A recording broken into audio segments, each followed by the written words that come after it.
जसं मी म्हटलं की कोणतीही अशी पॉलिटिकल बॅकग्राऊंड नसताना सलग दोनदा निवडून येणं हे किती चॅलेंजिंग होतं? अ, निवडून येणं खरं तर सुरुवात करणंच खूप चॅलेंजिंग होतं.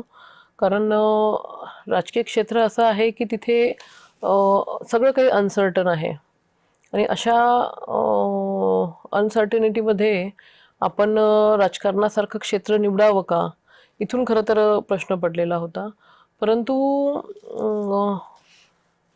मोदीजी जेव्हा गुजरातचे सीएम होते आणि महागर्जना त्यांची रॅली होती मुंबईला आणि मी एक सर्वसामान्य नागरिक म्हणून त्या रॅलीला गेले होते आणि तिथे त्यांचं डेव्हलपमेंट बद्दल एक जे व्हिजन होतं किंवा जे ते पोटतिडकीने बोलत होते त्याच्यामुळे प्रभावित होऊन कुठेतरी आपण सुद्धा राजकारणामध्ये आलं पाहिजेत.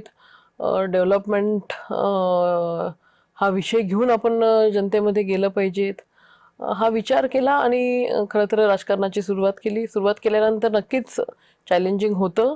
परंतु सर्वसामान्य जनतेला केंद्रबिंदू मानून किंवा आपल्याला त्यांच्यासाठी लढायचं आहे, त्यांच्यासाठी आपल्याला जेवढं काय करता येईल ते करायचं आहे, ही भावना घेऊन जेव्हा गेले, तेव्हा नक्कीच अतिशय चांगला प्रतिसाद मिळाला. भरभरून प्रेम लोकांचं मिळालं आणि त्याच्यामुळे निवडणुका ह्या सोप्या गेल्यात.